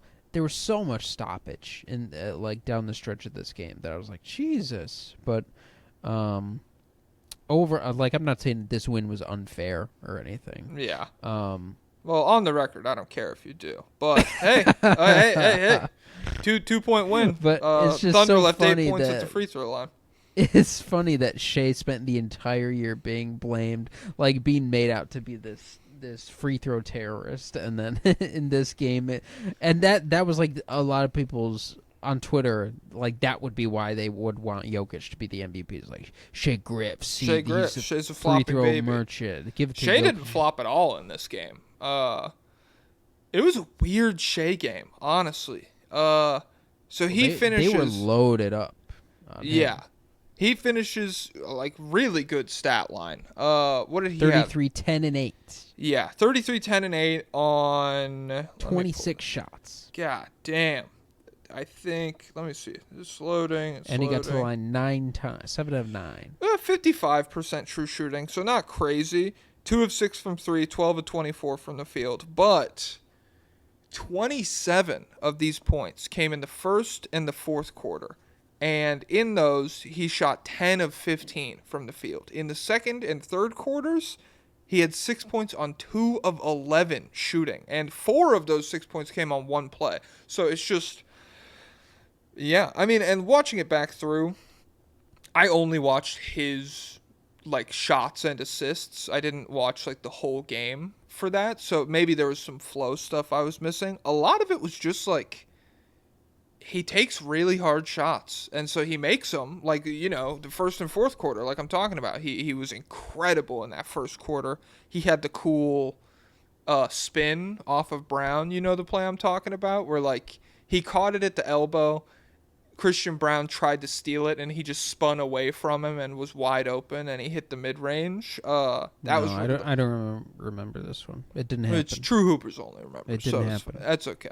Oh, did Baldo's top tweet it? Yeah. And he tweeted something about I haven't checked his tweets. Analytics are dead because we're running double big lineups now. Okay. Yeah. We're back. Steven Adams disproved analytics. Yeah. I would imagine he lost his mind about the Celtics. What is it? I didn't look. I don't follow him. That just popped up on my thing. Should I follow him? I should follow him. Yeah, sure. Why not? Be my correspondent. Yeah. So, he keeps reposting Yahoo Sport. What is he doing? What is happening? His entire account is just retweeting Yahoo Sports. Wait, is this the right account? No, this is Ball Don't Lie. What the heck? You're so stupid. Oh What my the heck? God. Let me unfollow Ball Don't Lie. But yeah, they were I googled balls don't stop. Oh man. they had a very clear, like, they were doing what the Mavericks did essentially last year, where they were completely loading up on Shea's drives and fully selling out to prevent him, which put a big burden on the rest of his team. And I'll tell you what, I don't like how I'm feeling after game one. I'm feeling a further recalibration coming. I don't want a further recalibration coming. Jalen Williams, the recalibration already happened last year. I used to think this guy was. I used to think he was better than LaMarcus Aldridge. You know? I thought it was Batman and Green Arrow, not Batman and Robin. But nope. Motherfucker, it's Batman and who's Robin's? Batman and Alfred? Maybe, I don't know. The Memphis Grizzliesification for the Oklahoma City may be coming because Chet is not creating that well either. Like, if these guys should be doing more in this situation. Like, if these guys were as good as we thought they were, the Nuggets should be eviscerated. But they're not creating that well. Yeah. Okay, we should say it's game one. It's game one. So I'm freaking out. It's game one, and it's the playoffs. they only play 7. It's game one, and they were up for a lot of this game in spite of it. They were up huge, and it took, we've seen Denver make comebacks before. They I think over the last 2 years, it's like they have far and away the most 15-point comebacks in the playoffs. But you go watch some of these J-Dub plays, and it's like some really ugly rim misses, some really ugly three-point misses. He went 5 of 20 from the field. In the second half, I think he was 2 of 13 from the field. And it seemed both that on his drives, Jokic was fairly comfortable, and on his threes, he was the guy that Denver, by the end of the game, was leaving open. Like, there was a couple plays where he caught it in the corner wide open, and Jokic did the same thing where, like, oh, I'm closing out. And then, like, if you go watch how they guarded Chris Dunn or whatever, just turned away after the fake closeout. They did that to Dub a couple times, and it was, awful. Maybe worst case scenario type night for him. And it was a really bad night for Chet as well. Obviously, he missed the free throws to set up the game winner. I think they have more in them. You have to figure they have more in them than that. But do you get that kind of Alex Caruso game again? That felt like a squash opportunity. You do. He's that good. 20 points, 6 rebounds, 5 steals, 2 blocks. Write it in. Count on it. Lock it in. It's Shea, it's Caruso, and then the rest of this roster, we're rolling the dice. We don't know what we're going to get night to night. But those two, stamp it. Him having this game just made my night bad. Like, I'm just upset that... I had no firsts. How much worse is this team with the Giddler? Oh my God. It's unprecedented. Like, the difference between the Giddler, what the Giddler would have provided in this game, and what Caruso did provide, is like the difference between Shaq and Chris Kaman. Well, no, worse. Okay. Go lower. Okay. Eddie Curry. There we go. No, we need to go lower. With Giddey, Cameron Bairstow. With Giddey, if you could brainwash Dagnall into looking at him the same way he looks at, like, Jalen Williams with a Y at the end of the bench or whatever. 2 minutes. You got 2 minutes. Show me what you got.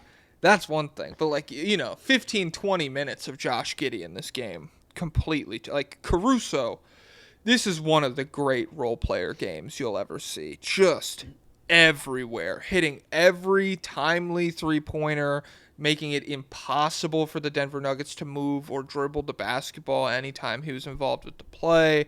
I mean, it's so crazy that they didn't get any draft stuff back for him and a bad player.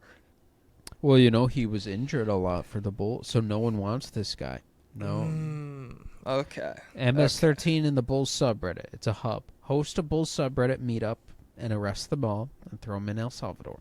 That's how you Damn. wipe out MS-13. And get Phoebe in there, too! Damn. The, Damn. Sorry, Phoebe. yeah, Phoebe.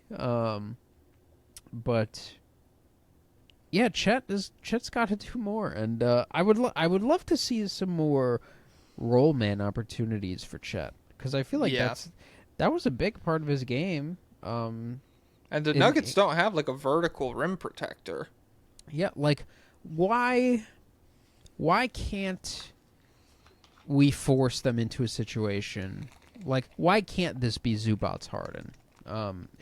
In both the pick and roll and They don't both have a good like, pick and roll and operator both like the that. dunker spot. But what the heck, Shea's good. I think big to big could work. I think if you wanted to have Hartenstein trying to do, the floater, or like almost like a big Luka, where it's like, am I floating it or am I lobbing it? That kind of thing. I think that could work, but it's just they don't have that kind of pick and roll. For as great as Shea is, I just don't think that's his game, and I don't think J-Dub is capable of it. And it's just I just feel like it shouldn't be that hard. But yeah, the Nuggets defense really stepped up, and then this was a stinky Michael Porter Jr. game. It's awful. Oh my god! Like that's really when we talk about like I can't believe they won this game. That's if you told me 12% from the field and like some of the most boneheaded mistakes, you would like straight up. There was one where he was on the wing. I think Westbrook threw him the ball from the corner, threw it above his head. It slipped through his hands. He touched it, and then he let it go over the backcourt line, went into the backcourt to get it and turn the ball over. And it was just Curious Mike. I guess, dude. I mean. Oh, yeah, that was astounding. Like, I don't know. What did he think was going to happen? Nobody was close to touching the ball besides him. I don't understand. And he could have gotten it. He he slowed down in front of the half court line. And I mean, I'm freaking out about one play here, but it was a crazy play. Yeah. That's the type of play I would make. And it was a bad game. It was an awful game from him. Jamal seems to be, we could count on him for like 21 a night. Like he had 21 in this game. This feels like Lock it in. Lock it in, guys. He's back. The Caruso Jamal battle. That's what the series will come down to. And we got a more good Westbrook. He I guess he's like their Matherin, the Nuggets Matherin. I mean, yeah, really. And it was, I think everybody was panicking when he had the ball at the end of the game. I was. And did you see the video of the Nuggets, like local TV crew watching the game? It was like 3 guys or whoever does like the halftime show, and they like as soon as he gets the ball, no, and then then he passes to Aaron Gordon. Aaron Gordon continues to prove that he is just a complete monster. This is like peak Aaron Gordon. He's unbelievable. I mean, again, if everyone's, well, the OKC's depth isn't even dwindling. I don't know. They're I saw the craziest tweet prior to this game that I'm glad I didn't call out because Nuggets Twitter already hates me. But some guy was like, some guy said, yeah, this is just going to come down to each team's top 7. Case and Wallace is going to be unplayable in this series. And I was like, and like there was like that was just hit send the tweet, no like supplemental, and maybe he explained it. That we all know why. And like he didn't have a great game or anything, but it was very much like, I don't know, midway through the second quarter when the Thunder were rolling, it was a classic. Hey, here comes Case and Wallace. He's subbing in, fresh legs to just guard you or whatever. It's like, fuck, okay. This checks out. Yep. So, yeah, it was an incredible Nuggets win. I didn't realize I was watching like 30 seconds behind, and I checked the Real app on my phone, and it said the Nuggets were up 2 with like 2 seconds left. I almost passed out. I was so crazy. I'm always behind because I either have to watch it through an undisclosed means, which is always delayed. I have to Or, imagine it, and so that takes a while. Yeah, and but all these games, all the TNT games have been on HBO Max. So I've been watching on there, but that's delayed too. Fuckers. What else did I write down? Mid from J-Dub, mid from Chet. Jamal, I think he was under 40%. It's going to be like a not perfect series or whatever, but I knew that coming in. It's a very difficult matchup for him. And so, as opposed to, the Clippers, where it's like, okay, outside of Dunn, you should be able to do a couple things here or there. And we saw him get to that level. Here, provide what you can, make effort plays, be engaged and all that stuff. And just like the team has to find a way to win, knowing that this is an incredible perimeter defense.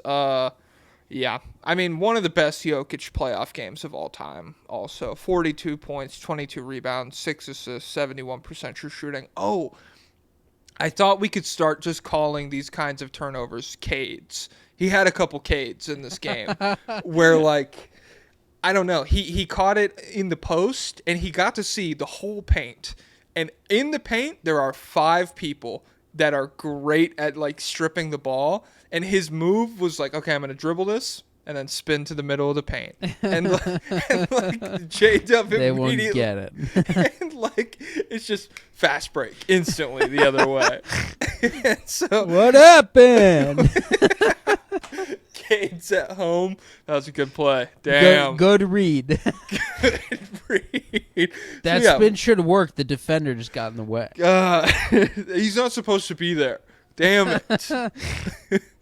That's what they play at a high level, man. Yeah. These are it's Cade watching whoever dunk on the OG Anunoby, just 360 between the legs. These are the best defenders in the world. Damn. I got to think more. That's on me, guys. He is more hesitant to throw to The cutters skips. under the rim. I'm thinking cutters under the rim. Oh. There's a There's few a couple times- that I saw where he did it, and like it just immediately hit somebody else in the hands, and it's like, what'd you think was gonna happen? I wonder. I was worried last year's was gonna mess him up, and there's a little passing residue in this one, but still, this is a matchup where he's gonna eat, and I guess. I mean, I thought they did a really good job in the he's first. 19 in Poland. What? What is the joke again? I forget. 19 in Poland is a way to say you ate, but I forget why. Let me Google it. 19 in Poland meme. 19th birthday in Poland. Let me see. This is from Know Your Meme about in Poland, when you turn 19, you are tested to see if you can serve. For mandatory military service. Okay, so it's serving, not eating. Yeah, he's 19 in Poland. He's serving. He's 19 in Poland. Okay. I thought, honestly, Chet had a couple blocks where it was really good. And I thought they did a fine job on him in the first half. It was just more so the touch kind of settled down. 18 in the fourth quarter. And whenever he got, like, Caruso or J-Dub or whoever switched on to him, it was like, we're going to the paint. That's where we're going to go.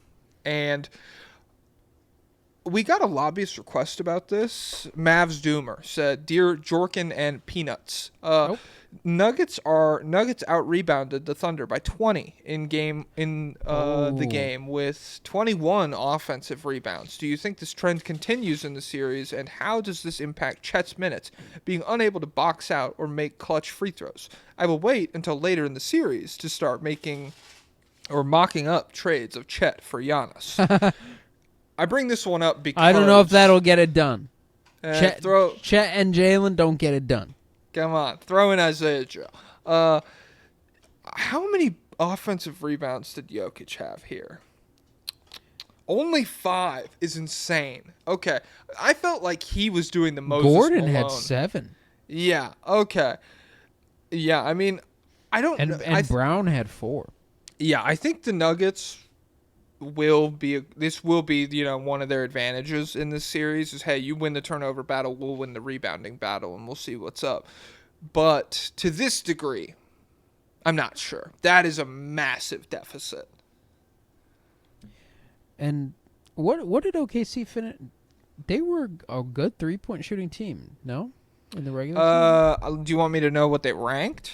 Yeah. Let me see. Talk real quick. Because that should be a clear weakness for this Nuggets team. And a lot of these were wide open. That did not matter in the Clippers series because the Clippers were not that good of a 3-point shooting team.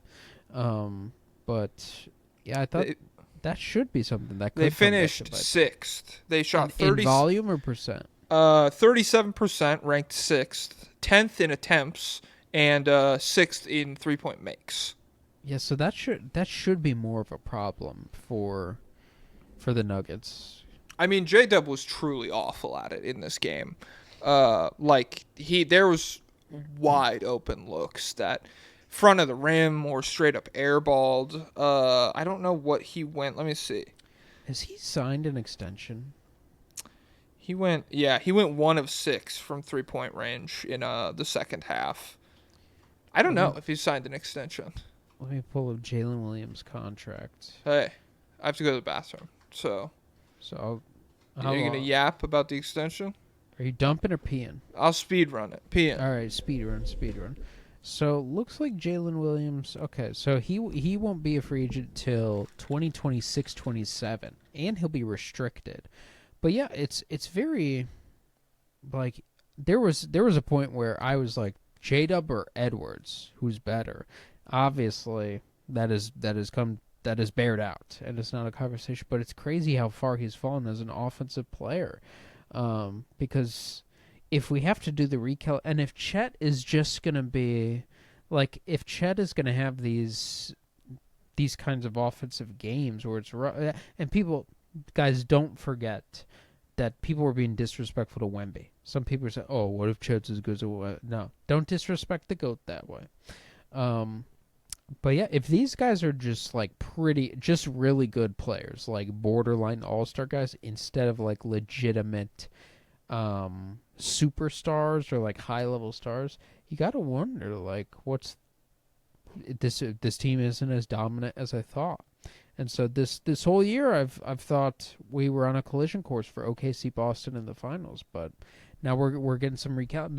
Well, maybe it's all just game one, because guys, don't get too excited about game one. Because remember, when the Bulls played the Miami Heat in 2010-2011, we actually swept them in the regular season, 4-0 in the regular season. We won game one. I'm thinking, the idiot LeBron, you joined up for a big three just to get destroyed by my team. And then we lost 4 straight, and it was, but I can't hear you yet. Shut the fuck up. Okay, mean guy. It's not going to happen. Guys, again. he peed out all the niceness in his body. That's what just happened. So now he's just got mean fluid left in him. Mean fluid is that gum? Go. All right, he's got plenty sicko fluid left too. Whoa. Well, what's mean fluid then? I'm trying to figure out my humors here. Where do you think meanness comes from? The balls? It's everywhere. It's your body's 70% water, 70% fluid. Is water mean? Well, it's not actually water, it's fluids. And so everything that you are is made up of fluids. So like what's a personality trait of yours? Like if you wake up happy, it's because your happy fluids are. But so like it's not a happy fluid? No, it's not. It's not. It is. It's happy fluid. It's mean fluid. That's what it's called. Oh. Snot is snot. How much research have you done into this? Like 1,000,000 hours worth. Oh shit. Yeah. Damn. This is just a side gig to you then. Maybe like 1 trillion even. Oh, Dr. Stone? I was frozen for 10 million years, counting and also studying my fluids. Oh, I just sent my friend an epic Dr. Stone edit. We'll see if he watches it. All right. You want to do some obvious requests? Yeah. I'm ready to go back to sleep. We have one. Get these idiots through. You're boiling my mean fluids, pal. Oh shoot, he's Yeah. leaking. Give me a number. 1, 2, 3, 4, 5, 6, 7. 1 through 8. Ew. 2. Cat with a hairpiece says, Oh shoot. Thunder, am I crazy or does Chet have an obviously horrendous free throw routine? He sets the ball out in front of him, freezes, stares at the rim for a full 4 seconds. I timed it. Before actually shooting. I timed it, he said. I guess.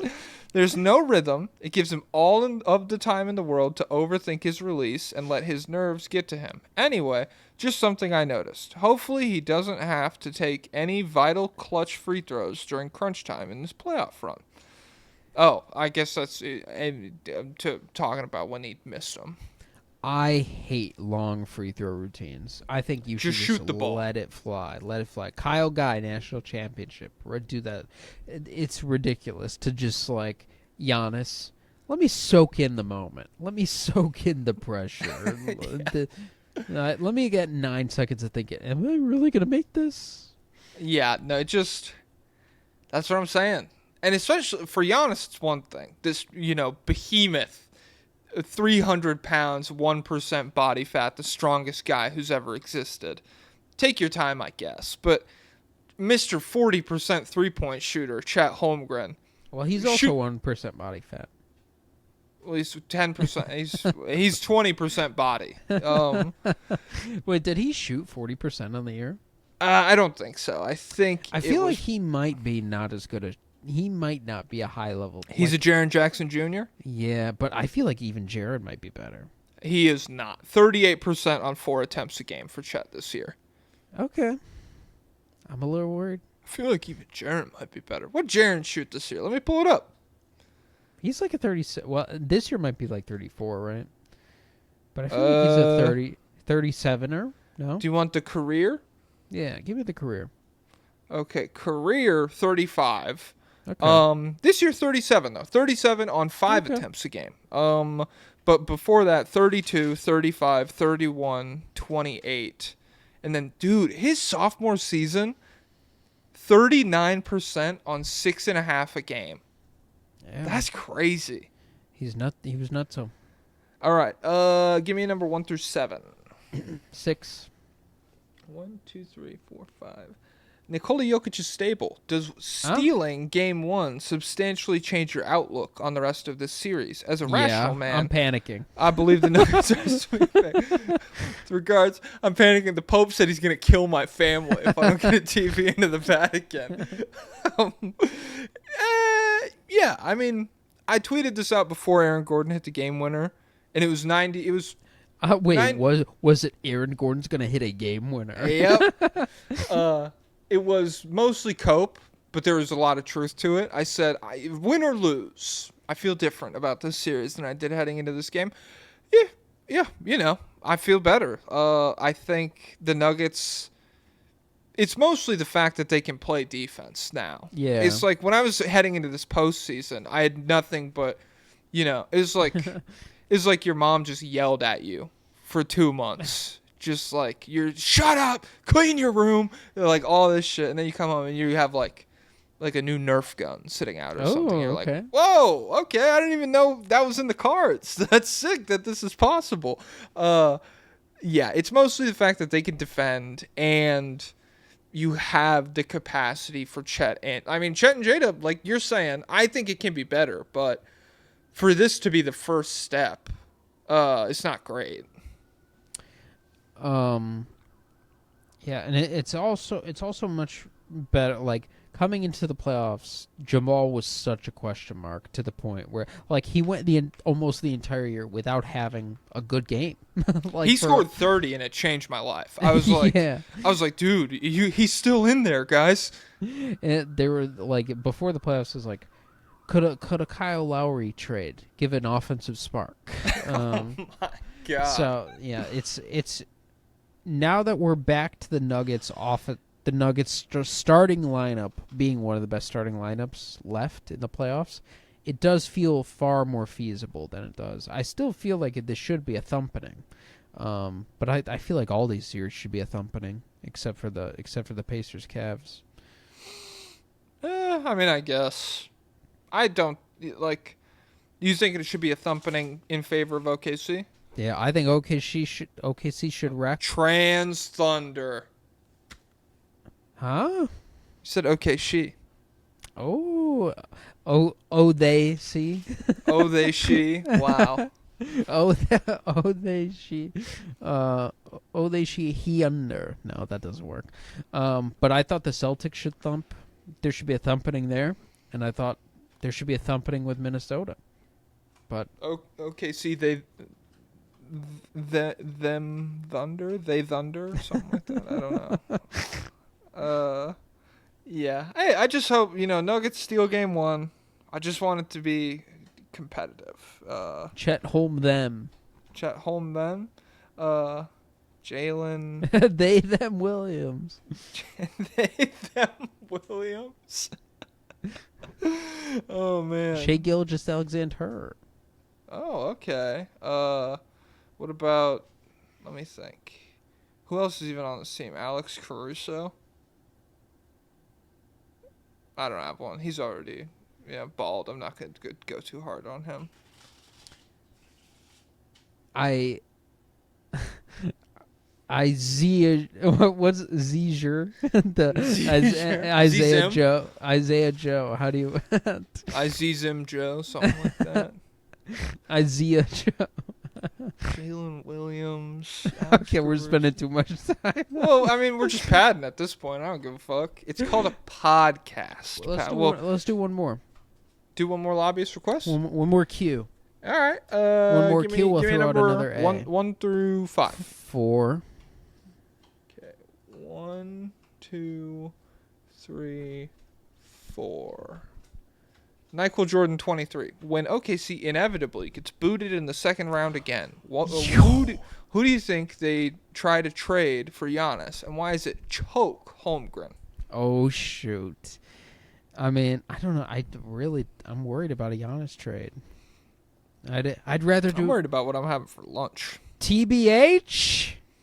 I'd rather do a Kevin Durant trade. Lower stakes. Lower stakes. Investment. Well, you don't know. Those psychos in Phoenix, their brains have been, altered by the heat.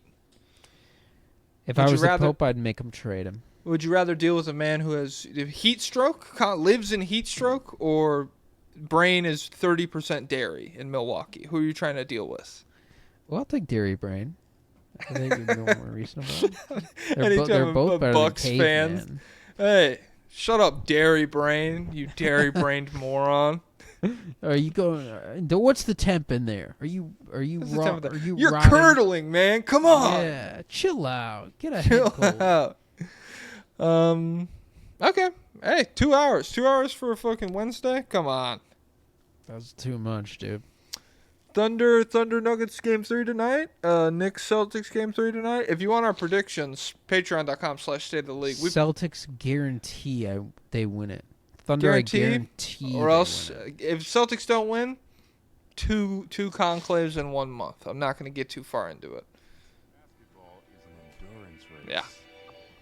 Guys, send some hate to Drew Barrymore. Whoa. Okay.